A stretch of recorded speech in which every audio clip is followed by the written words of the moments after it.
Dear students, आज हम लोग देखेंगे basically orthogonality principal.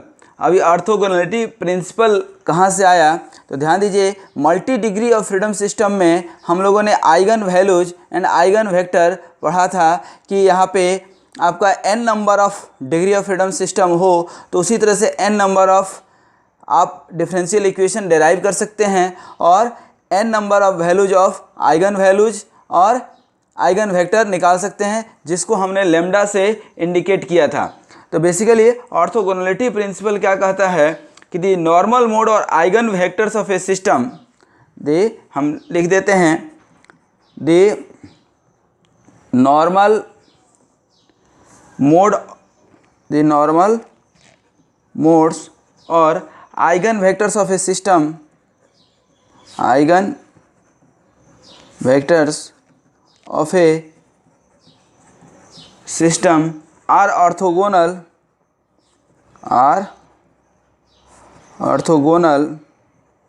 with respect to the mass, with respect to mass or stiffness matrix, stiffness matrices। Orthogonal that means perpendicular. ये हम लोग बहुत पहले देख चुके हैं कि मास जो इनर्शिया फोर्स था अपना, जैसे हम इसको यदि डिफरेंशियल इक्वेशन को लिखें आपके सामने x double dot plus k और ये x इक्वल टू 0, तो ये क्या था आपका, ये था आपका स्टिफनेस मैट्रिक्स, स्टिफनेस मैट्रिक्स, और ये क्या था, इनर्शिया मैट्रिक्स या मास मैट्रिक्स, मास मैट्रिक्स। इसी को स्प्रिंग फोर्स बोलते हैं और इसी को आप इनर्शिया फोर्स बोलते हैं। तो बेसिकली ये हम लोग देख चुके हैं फोर्स वाइब्रेशन में कि both are perpendicular to the each other. In case of free vibration, for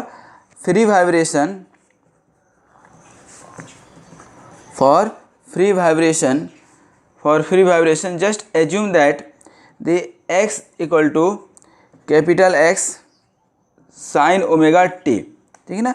और यही जब आप x डबल डॉट निकालेंगे तो क्या, ये कैपिटल X क्या है, एम्पलीट्यूड ऑफ दी वाइब्रेशन, तो क्या निकलेगा आपका minus omega square x sine omega t, या इसी को minus lambda into x sine omega t, जहाँ पे ये लेमडा स्क्वायर क्या है आपका, lambda square equal to omega square, ठीक है ना, जिसको कि आइगन वैल्यूज बोलते हैं। इसको क्या बोलते हैं, आइगन वैल्यूज, और इस x को क्या बोलते हैं, amplitude of the various masses, amplitude of the various masses. The equation of motion by substitution, the equation of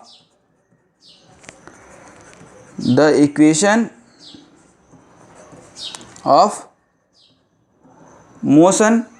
अब इक्वेशन ऑफ मोशन हम इस वैल्यू को हम यदि ओरिजिनल इक्वेशन में सब्स्टिट्यूट कर देते हैं तो क्या मिलेगा आपको, ध्यान दीजिए यहाँ पे आपका यही k x इक्वल टू क्या हो जाएगा, लेमडा और ये मास मैट्रिक्स इंटू x, ठीक है। उसी तरह से फॉर आर्थ mode, ith mode, nth mode, सबके लिए अलग अलग निकाल सकते हैं, ठीक है। फॉर आर्थ मोड, ठीक है, द इक्वेशन विल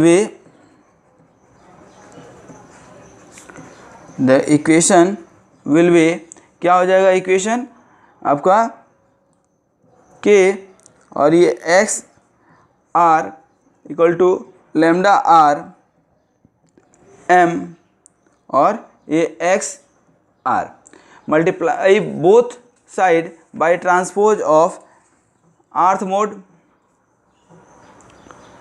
मल्टीप्लाई क्या है, multiply both side by transpose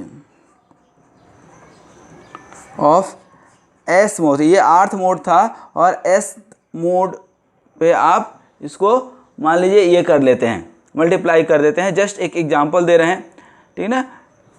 तो ये क्या हो जाएगा आपका x ये are k x S equal to क्या हो जाएगा, lambda r into x r और इधर m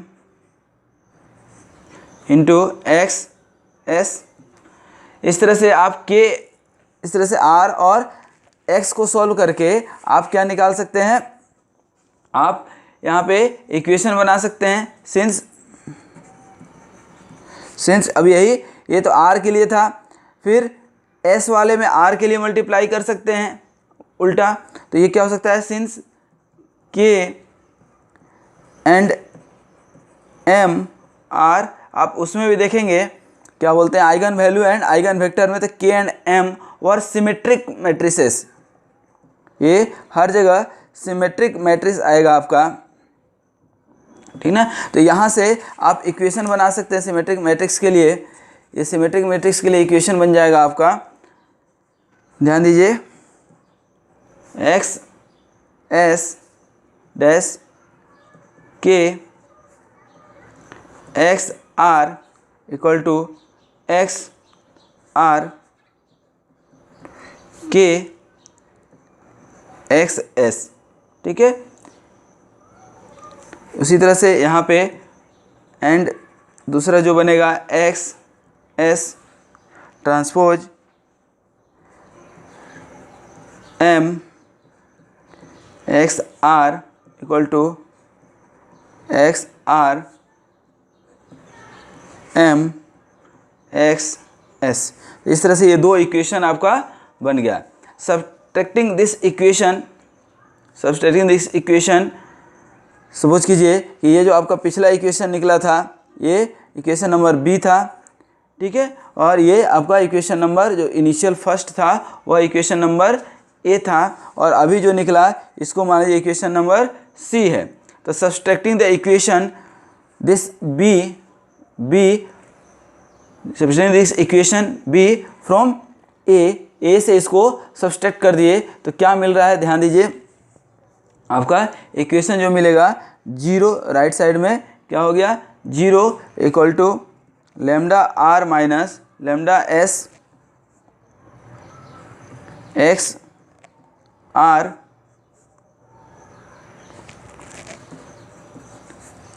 एम और X S if lambda R and lambda S are different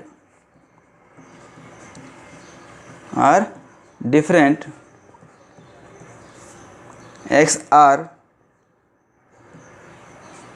m x s equal to 0 where r is not equal to s। ध्यान दीजिएगा। Similarly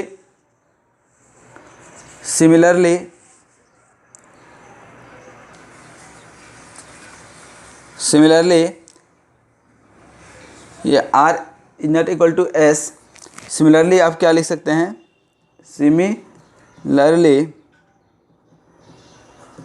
ये x r transpose k x s equal to 0, यहाँ भी r s के equal नहीं है।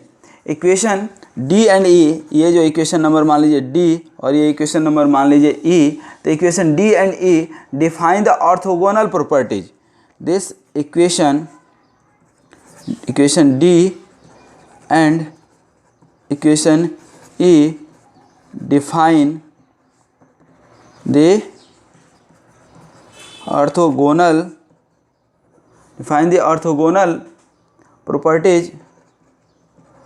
properties of the normal mode और eigen vectors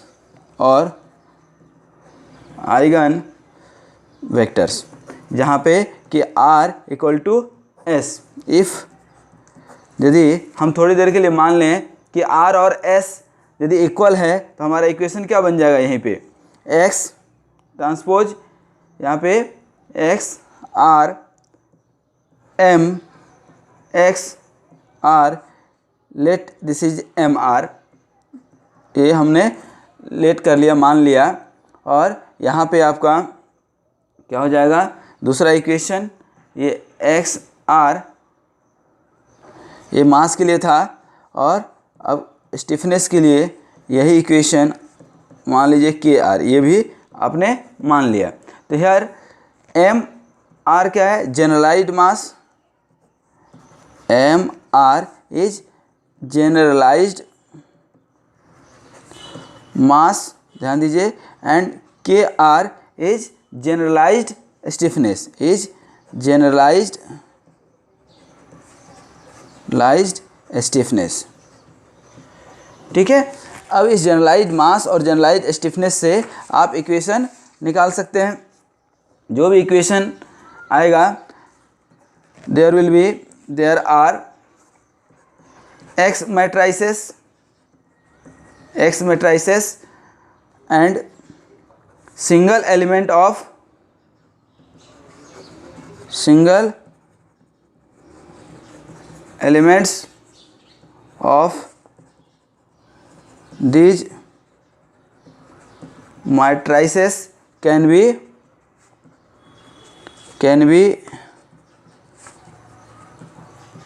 determined because M is a diagonal matrix, because M is, यहाँ पे आप ध्यान देंगे तो ये जो है आपका, ये जो आपका M है, because M is a diagonal matrix, the orthogonal equation will be, अब जनरल ऑर्थोगोनल इक्वेशन निकालना चाहते हैं, ऑर्थोगोनल इक्वेशन विल बी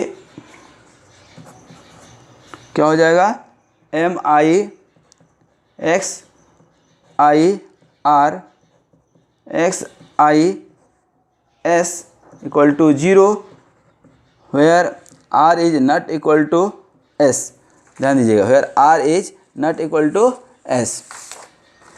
उसी तरह से यहाँ पे दूसरा इक्वेशन क्या बन जाएगा, for stiffness matrix, this is for the mass matrix, इसी को सॉल्व करके फिर आई इक्वल टू 1 से n तक ले जाएंगे तो क्या हो जाएगा, एम आई